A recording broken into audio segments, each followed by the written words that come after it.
Closed President Trump's roundtable yesterday with the Technology CEO Council here at the White House, where he met with key leaders in the technology industry.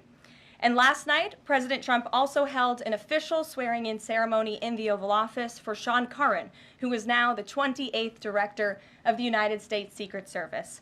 Sean demonstrated unbelievable bravery under gunfire in Butler, Pennsylvania this past July when an assassin tried to kill President Trump. As someone who got to know Sean personally throughout the campaign last year, I can say unequivocally that there is nobody better suited for this important role.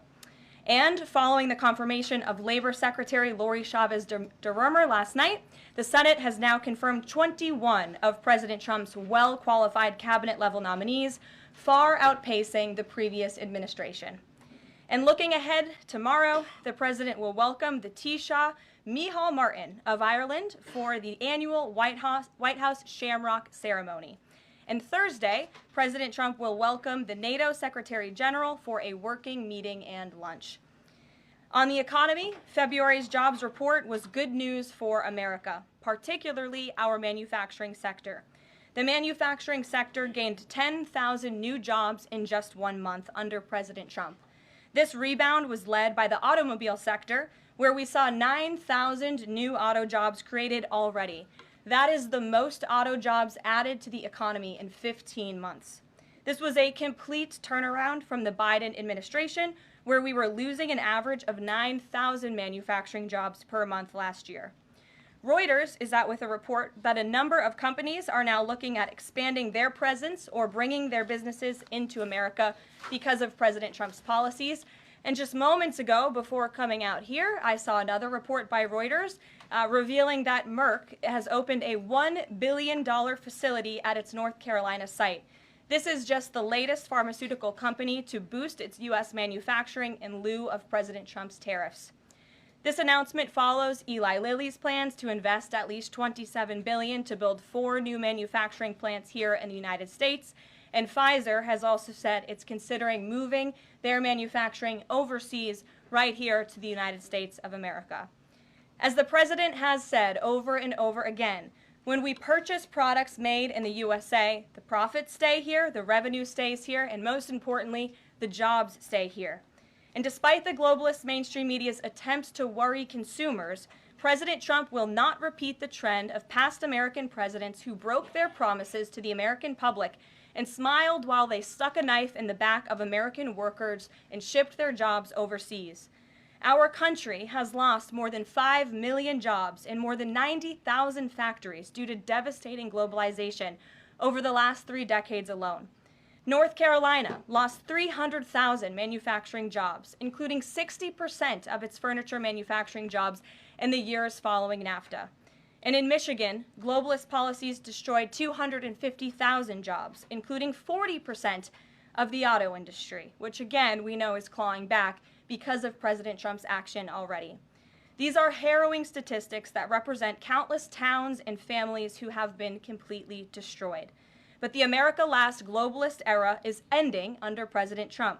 He will no longer allow our country and our workers, our hard-working American families, to be ripped off. On another very important issue for the president, he continues to work hard to secure the border. If you missed it yesterday, CBP launched an enhanced home mobile app with a new feature, the Intent to Depart, which offers unlawfully present aliens or those aliens whose parole has been revoked an orderly and defined process to notify the U.S. government of their intent to depart the country. The CBP Home app strengthens our mission to secure the border and provides illegal aliens with a straightforward way to leave now before facing much harsher consequences later. A new report from Bloomberg just found that the number of aliens trying to reach our country by traveling through the jungle to Central America dropped a whopping 99% last month. And this follows the incredible news that illegal border crossings plummeted last month as well, down 94% at our southern border from last February under the Biden administration. As President Trump made clear during his historic address to Congress, we must finish this job and continue to carry out the largest deportation campaign in American history. And that is why the president fully endorses the continuing resolution that is before Congress and was negotiated by Speaker Johnson. He is encouraging all Republicans to vote yes on this clean CR, which freezes funding at current levels and will prevent the Democrats from getting their long-awaited government shutdown. Voting against this CR will hurt the American people and kill the incredible momentum that President Trump has built over the past 51 days. And lastly, before I take questions, I would like to commend the Washington Post, who I believe is in the room today. According to a new report from Axios, the Washington Post is overhauling their newsroom structure. It appears that the mainstream media, including the Post, is finally learning that having disdain for more than half of the country who supports this president does not help you sell newspapers. It's not a very good business model. And that's why we have people in our new media seat. And today we have Sargar Aneti, who is the host of Breaking Points, a popular political YouTube news and podcast show that has racked up nearly 1 billion views on YouTube, several hundred million podcast downloads since its launch in June 2021. He's also a former member of the Whitehouse Correspondents Association, but is now a part of the thriving independent media. We're very happy to have you with us here today. Why don't you kick off our briefing? Thank you. Really appreciate you having me, Karoline. A couple of questions for you, if I may. First on the stock market. So currently it's the 25th anniversary today of the dot-com bubble crash. There's a lot of concern for a lot of Americans right now about the state of the economy. President Trump has refused to rule out a recession. Secretary Lutnick, however, has told us there will not be one. So can the White House just tell and assure Americans today that there's not going to be a recession? Well, there's a lot to unpack there. So let me start by saying that, first of all, when it comes to the stock market, the numbers that we see today, the numbers we saw yesterday, the numbers we'll see tomorrow are a snapshot of a moment in time. And as President Trump has said, and I'm here to echo the remarks of this president of this White House, we are in a period of economic transition. We are in a period of transition from the mess that was created under Joe Biden in the previous administration. Joe Biden left this country in an economic disaster. Several statistics to point out. The delinquency rate on credit card loans increased 63% under Joe Biden, hitting a near 12-year high. Under Joe Biden, all net job growth went to foreign-born Americans. Real wages declined by 1.5% under Joe Biden. And as we all know, and this administration continues to combat, prices soared more than 20% under Joe Biden because of his reckless spending and economic policies. So we are in a period of transition from that economic nightmare under a president who had no idea what he was doing, never held a private sector job in his life, into a golden age of American manufacturing under a businessman and a deal maker in chief in President Donald J. Trump, who is implementing the formula that we know works. Look at President Trump's results in his first term. If people are looking for certainty, they should look at the record of this president. That's why the American people re-elected him back to this office. And look at everything that President Trump has already done and his team has already done in just 51 days. The massive efforts to deregulate. Tax cuts, which we need Congress to pass the Trump economic agenda, the Trump tax cuts, which will unleash economic growth. And the president also addressed this directly, I will point out as well, when you look at what he said on Air Force One. And he said he wants the American people to have so much money in their pockets they don't even know what to do with it. That's the intent of this administration, and we're working very hard every day on that goal. Second question on the CR. So President Trump came out today in a primary challenge against Congressman Thomas Massie. Congressman Massie's been a supporter of DOGE. He's been a supporter of Make America Healthy Again. What kind of message is this White House sending against a congressman who's sticking up for principles that he's long held in the chamber and voting against continuing resolution and spending? I think the president has made it very clear that he believes it's critical for conservatives and Republicans and frankly all members of Congress to get behind this continuing resolution to keep the government funded. The president wants to continue the momentum that he has built over the last 51 days. In order to keep the government funded, we got to keep moving with these deportations, and he believes that everybody needs to get on board with this bill. He's been active in this process. He's been making calls to get this over the finish line, and we're urging every Republican and Democrats too to do what's right for the American public to prevent a government shutdown. Just the last question here on Mahmoud Khalil. Does the administration believe that it needs to charge a green card holder with a crime to be eligible for deportation? Well, in fact, Secretary Rubio reserves the right to revoke the visa of Mahmoud Khalil, and I'm glad you brought this up. Under the Immigration and Nationality Act, the Secretary of State has the right to revoke a green card or a visa for individuals who serve or are adversarial to the foreign policy and national security interests of the United States of America. And Mahmoud Khalil was an individual who was given the privilege of coming to this country to study at one of our nation's finest universities and colleges. And he took advantage of that opportunity, of that privilege, by siding with terrorists, Hamas terrorists who have killed innocent men, women, and children. This is an individual who organized group protests that not only disrupted college campus classes and harassed Jewish American students and made them feel unsafe on their own college campus, but also distributed pro-Hamas propaganda, flyers with the logo of Hamas. That is what the behavior and activity that this individual engaged in. And I have those flyers on my desk. They were provided to me by the Department of Homeland Security. I thought about bringing them into this briefing room to share with all of you, but I didn't think it was worth the dignity of this room to bring that pro-Hamas propaganda. But that's what this individual distributed on the campus of Columbia University. And this administration is not going to tolerate individuals having the privilege of studying in our country and then siding with pro-terrorist organizations that have killed Americans. We have a zero-tolerance policy for siding with terrorists, period. Peter Ducey. Thank you, Caroline. So you said that the Dow dropping and dropping and dropping is a period of transition. You're sure nobody here at the White House shorted the Dow? No, I don't think so. Okay. But is there any concern here that it's going to be harder to ask certain federal workers to retire if they look at their retirement accounts and they're getting robbed every day? Well, I'm glad you brought up workers, because that's exactly who President Trump is looking out for with his America First trade policy and his America First economic agenda. And if you look at, there's great indication to be optimistic about where the economy stands. And the American people, investors, CEOs, small business owners, but most importantly workers, should bet on President Trump, because his tariff policies, what he envisions is reciprocity, fair trade practices where American workers are put first and are no longer ripped off by foreign countries all over this world. President Trump says he's going to buy a Tesla today. Did he buy it? And when is the last time he drove a car? That's a very good question. I have heard the president remark that he misses being able to drive, that luxury of driving his own vehicle, although the beast is nice, but he is going to be viewing a Tesla that is making its way to the White House complex now, I can confirm. Perhaps the press pool today will have an opportunity to witness this very exciting moment later this afternoon, but a Tesla is on its way here now, and we'll see if the president likes it when he checks it out. So they're bringing him a Tesla to look at, and if he likes it, he's just going to buy it. You know, he's intent on, he's definitely going to buy one, but he'll take a look at it when it gets here later this afternoon. Full retail? Yes, full market price. Kelly. Can we talk about Canada? What is the status of President Trump having a conversation with Mark Carney?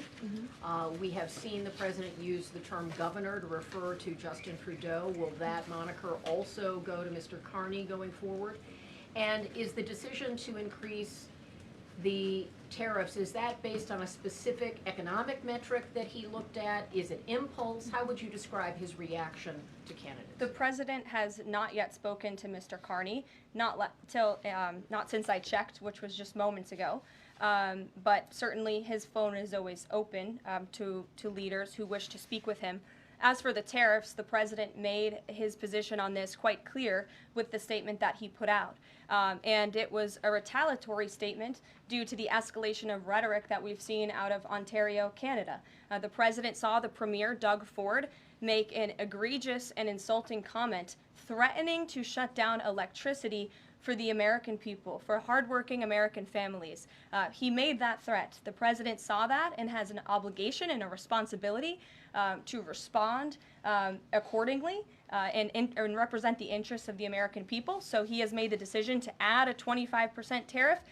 So now steel and aluminum tariffs will come into effect tomorrow at the rate of 50%.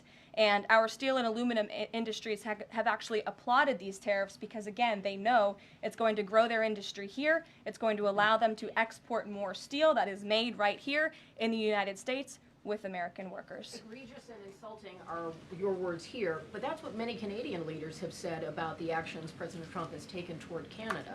And what do you think the timeline is for speaking to Mr. Carney? Because normally a sitting president speaks to a close ally very quickly when there's new leadership. Well, the president is, again, responding to the fact that Canada has been ripping off the United States of America and hardworking Americans for decades. If you look at the rates of tariffs across the board that Canadians have been imposing on the American people and our workers here, it is egregious. In fact, I have a handy-dandy chart here that shows not just Canada, but the rate of tariffs across the board. If you look at Canada, since you brought it up, American cheese and butter, nearly 300% tariff. You look at India, 150% tariff on American alcohol. You think that's helping Kentucky bourbon be exported into India? I don't think so. 100% tariff on agricultural products from India. Look at Japan, tariffing rice, 700%. President Trump believes in reciprocity, and it is about dang time that we have a president who actually looks out for the interests of American businesses and workers. And all he's asking for at the end of the day are fair and balanced trade practices, and unfortunately, Canada has not been treating us very fairly at all over the past several decades. To the woman in the purple, because I saw you were making a face at my previous answer, so what's going on? Well, actually, I have a couple of questions. At the core of pro-Palestinian protests on college campuses and elsewhere is a demand to end the war in Gaza, a goal that this administration actually supports and has pursued.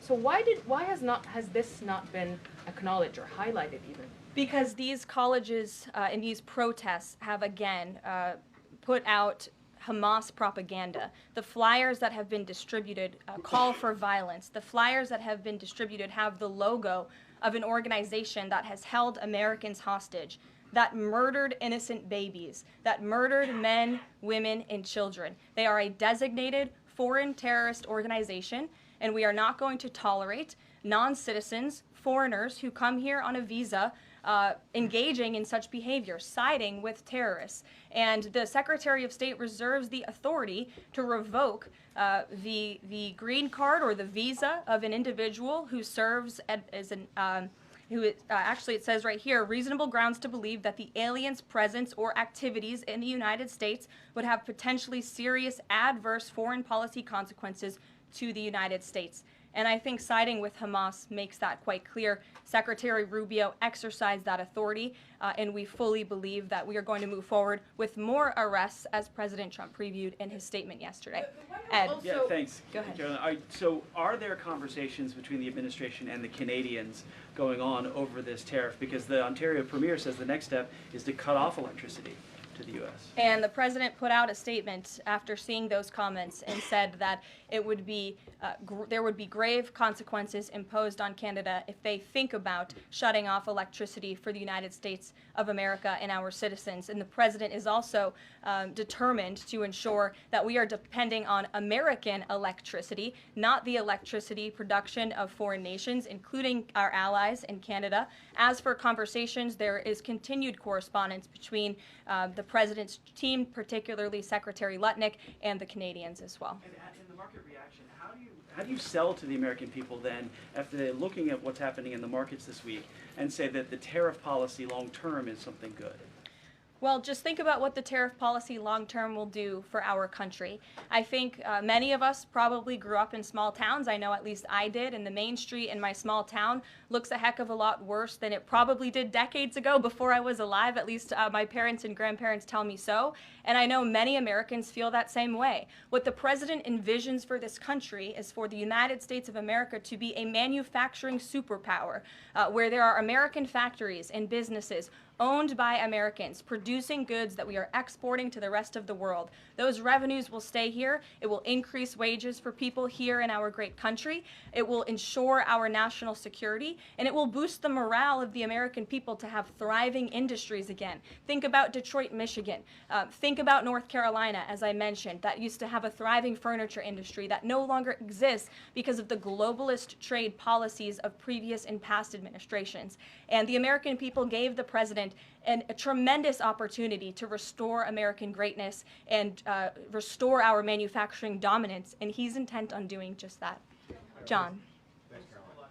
Two questions for you. First, on the CR, you put up on the screen the president's message to Republicans to support this continuing resolution. Is there outreach to Democrats? Because what we've seen since the beginning of the fiscal year is that in order to get a continuing resolution, you need bipartisan support and you need compromise. Well, right now, we are focused on House Republicans and on the House, because that's the first step, as you know, John. And so the president has engaged in correspondence with House Republicans, whipping votes and getting them to a yes, which I understand has been pretty successful this morning thus far. And so, again, the president is encouraging Republicans especially, but again, as I said, all members of Congress to vote to continue funding this government so we can continue the business of the American people, which elected President Trump to do. And then on financial markets, we've seen this decline yesterday. We see it today as well.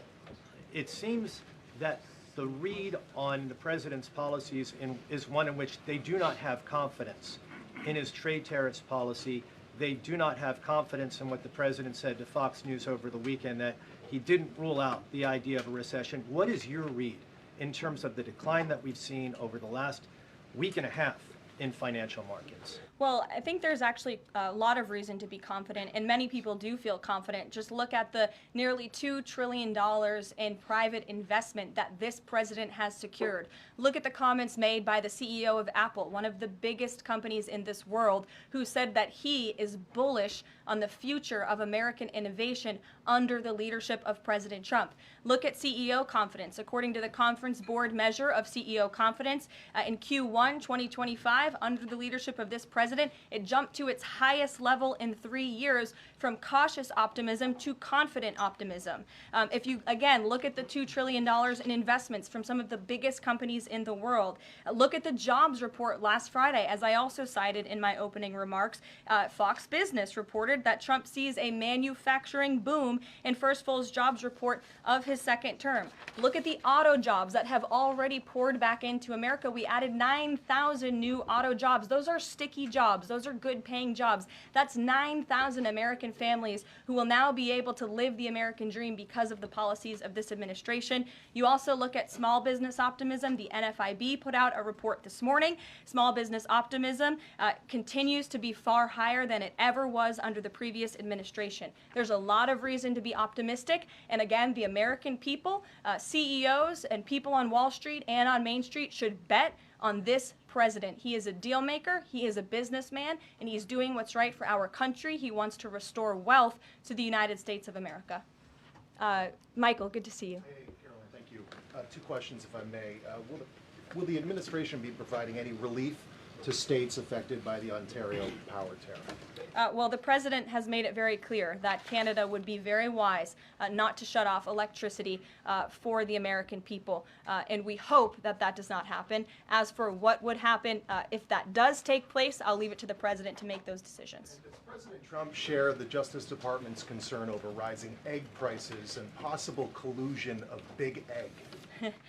Well, we definitely do share the concerns of the American people when it comes to the price of eggs. However, good news, the average cost of a dozen eggs is actually down since Secretary Rollins and President Trump announced their plan. It's down $1.85. So that's good news on the cost of eggs. And as we know, under the Biden administration, egg prices went up 22%. This is another example of an economic mess that President Trump inherited, and the Secretary of Agriculture and the President are focused on fixing it. Secretary Rollins put out a 4-point plan rather, to address this crisis, and she has been honest and realistic with the American people, as this administration always is. It will take about 3 to 6 months to get the egg supply back to where it should be, but she's focused, and this administration is focused on doing that every day.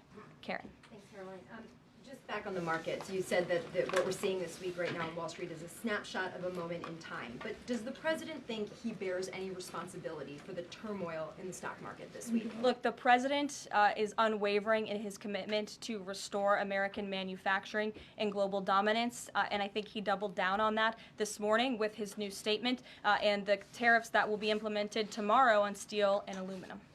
And He has said recently he's not looking at the market. He said you can't really watch the stock market, but all of the gains since Election Day have been erased in the S&P 500. At what point, how far do stocks have to fall before the president considers it a factor and changes course? Again, as I just said, the president will look out for Wall Street and for Main Street, just like he did in his first term. And people on Wall Street and Main Street should bet on this president. He's doing what's right for this country. Nick, good to see you. Good to see you too. Thank you, Caroline. So, is the president prepared, like what we saw with Congressman Massey, to pressure other Republican lawmakers into supporting this continuing resolution? Well, he is very much, as I said, engaged in this process. He's been making calls to lawmakers on Capitol Hill, and I think his statements against Congressman Massey speak for themselves, and I will let the president put out any additional statements if he chooses to, but he fully expects all House Republicans to vote for this continuing resolution. And just to follow up, can we start to anticipate seeing more of the president weighing in on upcoming 2026 races like we saw this morning? I'm not sure about that. I'm not even sure if I'm allowed to speak about that from this podium. I would check in with our outside political team for guidance on future races and the president's involvement. Elena. Thank you. I wanted to ask about some comments Elon Musk made yesterday. He said that there is $500 to $700 billion in waste and fraud and entitlement spending. He called it, quote, the big one to eliminate. Earlier this month, he also referred to Social Security as a Ponzi scheme. Should Americans expect changes, big changes, to Social Security and Medicare? President Trump has been unequivocally clear on this. He is going to protect Social Security and Medicare benefits and Medicaid for hardworking Americans who paid into these entitlement programs and deserve those hard-earned benefits. And unfortunately, the mainstream media has taken Mr. Musk out of context. I saw a Bloomberg headline that our team actually worked on getting updated and fixed because it was so wrong, and it took Mr. Musk out of context. What he was specifically referring to cutting was the waste and the fraud and abuse that does exist in these programs. According to an IG report from the Social Security Administration, there's more than $70 billion of fraud in the Social Security program alone that we know of. And so the president will continue to protect these programs for hard-working Americans, and actually cutting the waste, fraud, and abuse out of these programs will protect it for hardworking Americans. But Caroline, respectfully, he said around $500 to $700 billion. There was no evidence to claim that, and also if that is the case, that would represent more than a third of what Social Security paid out last year, maybe 20% of Social Security and Medicare. Again, combined. if you read his full quote, he said, we think, so it's an estimate based on what he's seen. He's not saying definitively, he's saying that's what DOJ suspects and thinks. And that's exactly why DOJ was created, to ensure that we are investigating the fraudulent spending, the wasteful abuse across our federal government. And I would remind everybody in this room that 77% of the American people support this effort by Elon Musk and DOJ to identify such waste, fraud, and abuse. Caroline. Go ahead. Thanks, Caroline. You're welcome. If we could just step back for a second. When President Trump last addressed the BRT when he was on the campaign trail, his big push was on tax cuts. He's going there today as he's proposing tax hikes in the form of tariffs. And I'm curious for why he's prioritizing that over the tax cuts. He's actually not implementing tax hikes. Tariffs are a tax hike on foreign countries that, again, have been ripping us off. Tariffs are a tax cut for the American people, and the president is a staunch advocate of tax cuts. As you know, he campaigned on no taxes on tips, no taxes on overtime, no taxes on Social Security benefits. He is committed to all three of those things, and he expects Congress to pass them later this year. I'm sorry, have you ever paid a tariff? Because I have. That's they it. don't get charged on foreign companies, they get charged on the importers. And ultimately, when we have fair and balanced trade, which the American people have not seen in decades, as I said at the beginning, revenues will stay here, wages will go up, and our country will be made wealthy again. And I think it's insulting that you are trying to test my knowledge of economics and the decisions that this president has made. I'm now regret giving a question to the Associated Press. Mary, go ahead. Hey, Caroline, I have two if that's okay. The first one was on Russia-Ukraine. I know Special Envoy Whitehouse said yesterday that Zelensky apologized in his letter to Trump. Can you share any more about that letter and what else might be interesting from it that we don't know? Yes, the president did reference that letter, as you're saying, in his joint address to Congress. And I do have an update. As you know, Secretary of State Rubio and our National Security Advisor Mike Waltz have been negotiating with the Ukrainians today in Saudi. They will be providing a full readout of that meeting very soon. But I can assure you and everybody here and the American people that the news we've received from that meeting throughout the day and the president has been briefed on is positive. This meeting has been productive. I will let Secretary of State Rubio and our National Security Advisor speak to the specifics of what has taken place today when they are ready to do so when the meeting concludes. Lindsay, go ahead. Thank you, Caroline. Referring to Mahmoud Khalil, the president has said this is the first of many arrests like this. Does the administration have a rough estimate of how many arrests you're planning to make similar? I don't have an estimate. I do know that DHS, based on very good intel that they have gathered at the direction of the president's executive order, which made it very clear to the Department of Homeland Security that engaging, as I said, in anti-American, anti-Semitic, pro-Hamas protests will not be tolerated. So since the president signed that executive order and since Secretary of Known has taken the oath at DHS, they have been using intelligence to identify individuals on our nation's colleges and universities, on our college campuses, who have engaged in such behavior and activity, and especially illegal activity. And so I don't have a readout on how many arrests will come, but I do know that DHS is actively working on it. And I also know that Columbia University has been given the names of other individuals who have engaged in pro-Hamas activity, and they are refusing to help DHS identify those individuals on campus. And as the president said very strongly in his statement yesterday, he is not going to tolerate that, and we expect all America's colleges and universities to comply with this administration's policy. Jasmine. Thank you so much, Caroline, for the question. On Canada, after all of these threats to increase tariffs or turn off electricity, I wonder, does this administration still consider Canada to be a close ally of the United States? Well, I think Canada is a neighbor. They are a partner. They have always been an ally. Perhaps they are becoming a competitor now. But as the president also laid out in his Truth Social post today, he believes that Canadians would benefit greatly from becoming the 51st state of the United States of America. And I actually looked into some of the research about the cost of living in Canada, and the cost of living is much higher than it is here in the United States of America. The average cost of a home in Canada is much higher. In Quebec, the highest tax rate for an income of $150,000 or more is 53.3%, more than half of Canadians' incomes they are being taxed on. So the president has made it clear that he believes Canadians would be better served economically, militarily, if they were to become the 51st state of the United States of America. Reagan. Thank you, Caroline. A week ago, Attorney General Bondi said a truckload of Epstein files had been delivered to her office from the SDNY. When can we expect those files to be released to the public? I would defer you to the Department of Justice. I don't have a timeline here. Do you have any update on the JFK files? I don't at this moment. Again, I would defer you to our DNI director, Tulsi Gabbard, and also the Department of Justice. I know that they are working on that diligently, as the president requested them to do. Christian. Thanks, Caroline. Two questions. Since we've been talking a lot about tariffs, have there been any updates on standing up the External Revenue Service to collect revenue from there? Well, we need reciprocal tariffs to go into effect first, and as you know, the president will be rolling those out on April 2nd, and then the next start of that process is collecting that revenue to ultimately create the External Revenue Service, which Secretary Lutnick is working very hard on and is quite enthusiastic about, if you have noticed from his media interviews. Can the president do that through executive action, or will it require legislation? Well, the president already signed an executive order to direct the Secretary of Commerce to establish the External Revenue Service, or at least to identify ways in which it can be done. I would defer you to the Department of Commerce for more on specifics on that. Sure, in the back. Thank you very much, Caroline.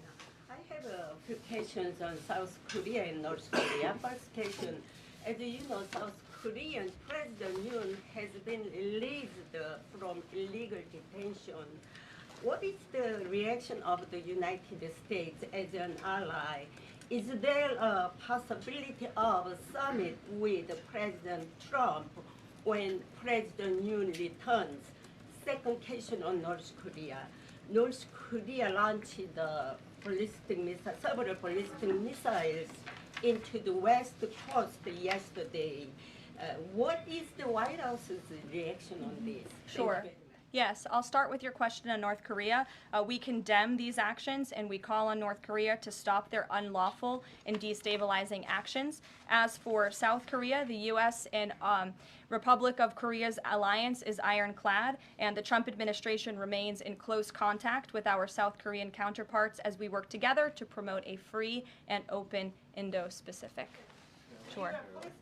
You didn't answer that release of South Korean president from jail. I don't have anything on that, but I can certainly check in with the National Security Council and get back to you. Sure, good to see you. Press Secretary, many are concerned about the validity of President Biden's official actions and also his pardons of the possible criminal actions of individuals such as his family members and Liz Cheney, as information is emerging that many of his official actions were auto-signed, possibly even the pardons, and without his knowledge or consent. Does the White House have any information available currently that Biden was actually the one that approved and signed those pardons? And second question, will the DOJ investigate whether President Biden's cognitive decline allowed unelected staff to push through radical policy and pardons without his knowing approval? I don't know the answer to that question, but I can check in with our folks here who may know the answer to that question and get back to you. Dasha, go ahead. You did a great job articulating the vision that President Trump has for what his tariffs, he believes his tariffs can do in terms of bringing jobs back to the United States. I asked you last week about how much Americans might need to buckle up for some short-term pain, a conversation that with the President and Treasury Secretary Scott Bessent have had with the people. I'm wondering, how high is the pain threshold for President Trump and for this White House as you watch some of the turbulence in the stock markets, as you field concerns from businesses and potentially see some of those approval ratings drop in the short term? How much is he willing to stomach that, and will he stay committed to his vision for tariffs even as all of this comes up? Well, the president has been working hard every single day to alleviate the pain that was inflicted by the previous administration through massive deregulation, through drill baby drill, as we like to call it, unleashing the might of our energy industry, which we know will ultimately drive down costs for consumers here at home. And again, as I mentioned, the president is intent on signing tax cuts for the American people to put more money back into their pockets, which will ultimately unlock consumer confidence. And again, I'll reiterate the president's words in layman's terms as he does best. The president wants the American people to have so much more money in their pockets, they don't know what to do with it. That's the goal of this administration, through tariffs, through tax cuts, through deregulation, and through unleashing the potential of our energy industry. I have two more quick notes before I wrap up. April 28th, I can confirm that the Philadelphia Eagles will be here at the White House to celebrate their Super Bowl victory. I know there was a lot of fake news about an invitation that wasn't sent or was sent. We want to correct the record. We sent an invitation. They enthusiastically accepted, and you will see them here on April 28th. And lastly, on a sad note, I would like to express our condolences to Fox News and to the entire Fox family who did lose a cameraman, Craig Savage, who passed away at 61 years old recently. A very tragic death, an individual who was a great man and covered this building for many, many years. So the entire press office, the communications office here wants to express our condolences with his family and also with Fox News. And I'll see you guys later. Perhaps you'll see the president in a Tesla later this afternoon. Have a good one. Thanks.